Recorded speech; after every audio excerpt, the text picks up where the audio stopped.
Good morning, viewers, and welcome to our very first episode of the Baraton HotSeat. We had promised that every other Sunday we will keep you informed and entertained. This morning we are very much privileged to have in our presence the CS for Finance and Planning, I believe, for the SABU, also well known as the Student Association of Baraton University. And his name is Levi Kipto To. Good morning, Mheshimiwa. Good morning. It's a privilege to be invited to such a wonderful forum. I'm eagerly waiting for your questions. That's very great. And actually, before we begin this session, I could wish that maybe the viewer, for those of us who have not interacted with you in person, who's Levi? Maybe in a minute or so. Levi is a confident, accountable, hardworking, God-fearing man, a bona fide student of the University of Eastern Africa, Baraton. Thank you. And actually, without wasting much time, let me start with the first question that maybe most of the students are asking themselves. And the question is, can you explain to us how sub-revenue is allocated across different departments? Thank you very much.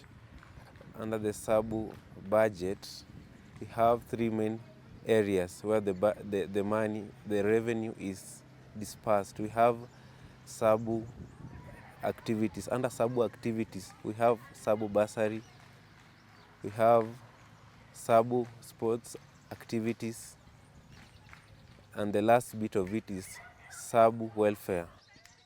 Now that you've mentioned all these departments that are involved in receiving these funds from the SABU account, how is it that you ensure that there is minimal misuse or there is no misuse at all? Because we believe when we have several departments, there is a lot of misuse of funds. How do you ensure that there is minimal misuse of these funds across all these departments?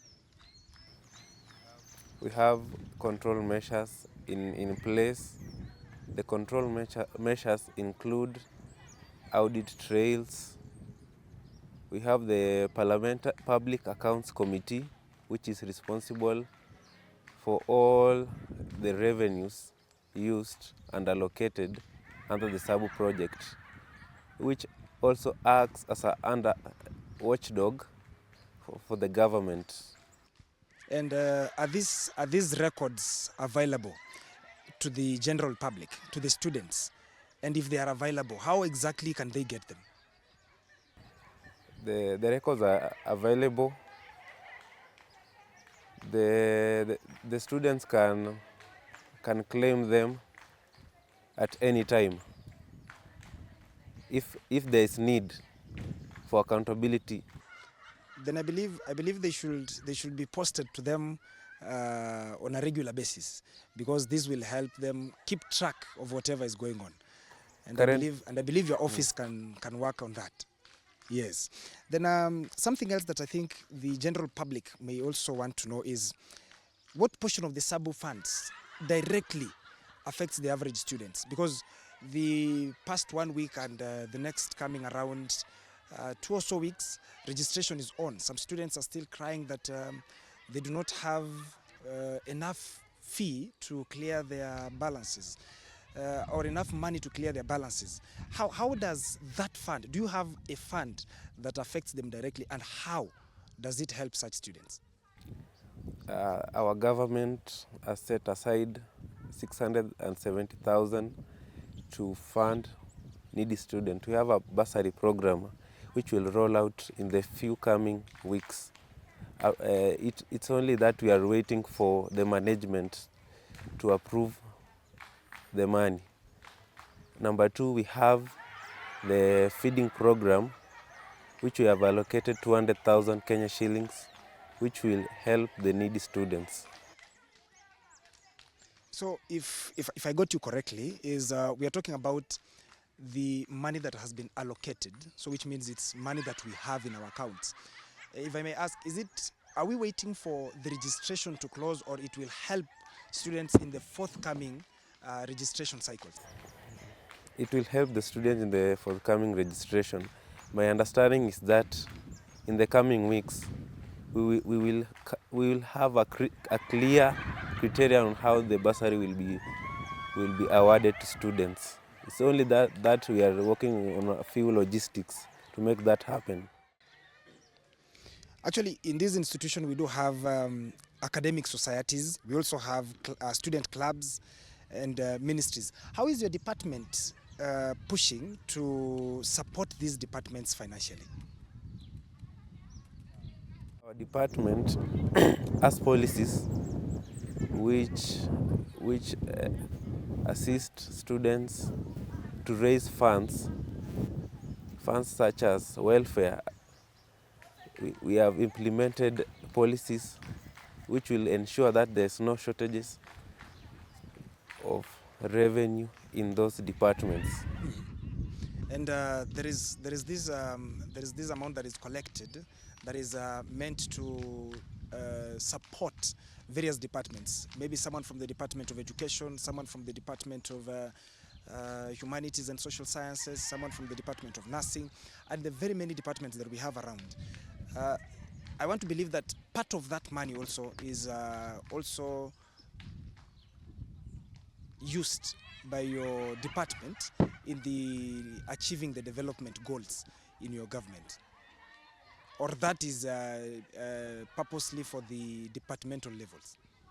Uh, those money which are collected, our role is to make the policies.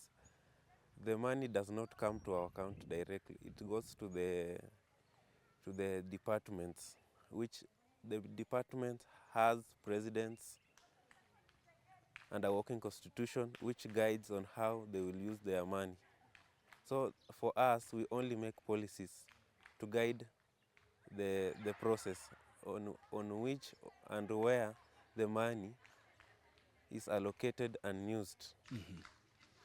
And if I may ask, um, many a times I am a football enthusiast, and I spend most of my weekends at the pitch enjoying the footballing activities.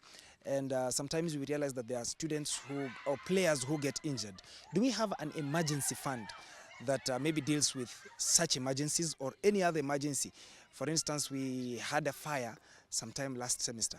I believe that is an emergency. It is something that was not planned for. Do we have an emergency fund that that funds all these things? And if we do have that emergency fund, how does one get it? Because you see, an emergency needs an insurance. So I believe, do we have something like that in your department?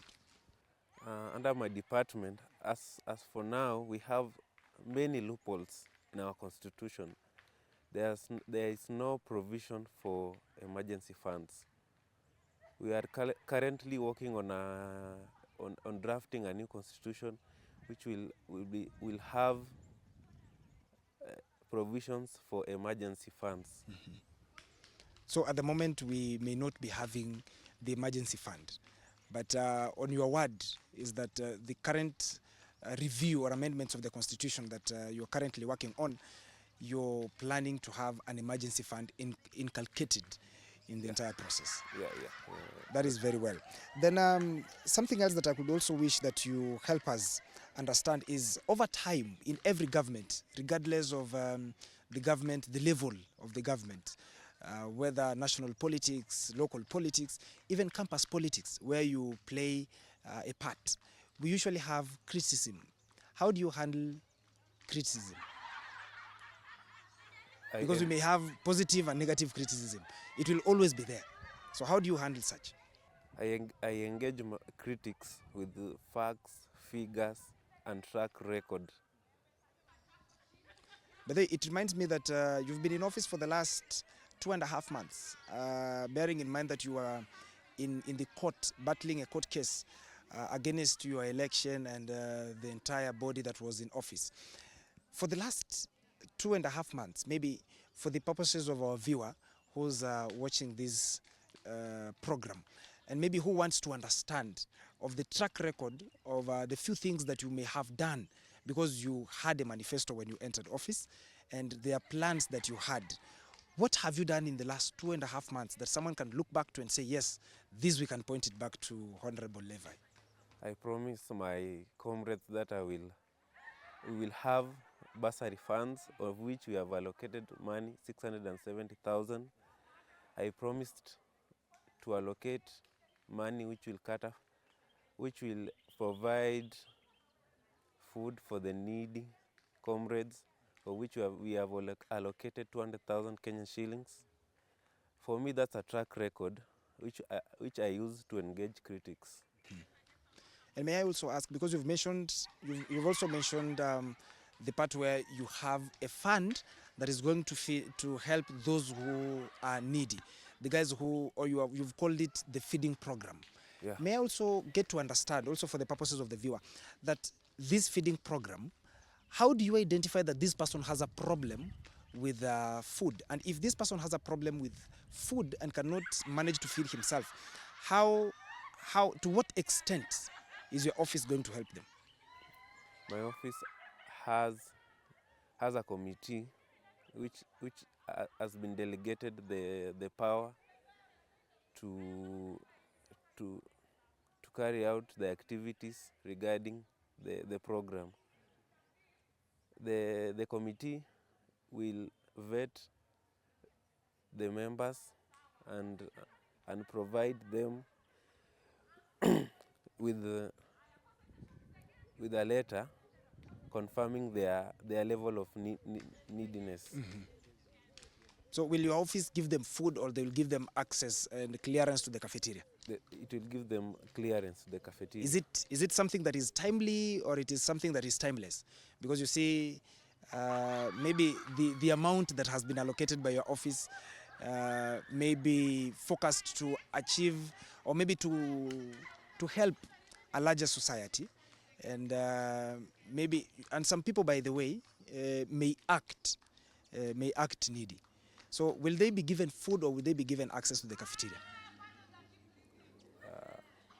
The program is is timely to only focus at the time when our comrades are needy. Not every time that a person is needy. And for special cases, we have orphans. The orphans will have to be given access for the rest of the semester. We have a working document which will guide the processes. Mm-hmm. I believe you will have to avail that document to us so that we may produce it to the general public. And before we maybe come to a close of this session, may you also explain to me, maybe in a sentence or two, how you can describe the current financial health of Sabo. The current financial health of Sabo is stable and meets the needs of comrades and the UAB community at large. Mm-hmm. And is there provision in your funds? Is there provision in your funds in your office that does not affect the student directly? Maybe works for the betterment of the community. Maybe, for instance, during this time when we are having drought, and maybe the students live in the community regions, and someone may want to access maybe water, but because of the neediness that we were talking about, maybe this person cannot have access to that water. And if you buy that person water, maybe someone in the community may also come to you and say, I'm suffering. Do you have a provision that maybe a member of the community may also benefit from the sub funds? As for now, we are working on a framework which will incorporate all members of the UAB community. I can say for now we don't have guidelines which will allow the UAB community to have access to the sub funds. That is very good. And as we also come to the very tail of this program, may I also ask that maybe someone may want to meet you. Where exactly will this person find you? My office is located in Snaket. Yeah. Or in the Snacket building? The Snaket building. Okay. That is very well. So I want to believe, ladies and gentlemen, this has been the CS for Finance and Planning for the University of Eastern Africa, Baraton, representing the students in the Student Association of Baraton University. We've been having him, and we will be also getting to hear from you. Remember, this is the Baraton HotSeat, where the truth meets the mic. And apart from that, if you wish to send your recommendations, you want to send your questions, and also you want to make follow-up on what has been happening, and maybe you wanted clarification, we could also wish that you send your emails to the baratonhotseat.tbh@gmail.com. And above all, remember to keep us at the top, for we will always keep you updated. My name is Zorina Jr. I'll see you in the next episode.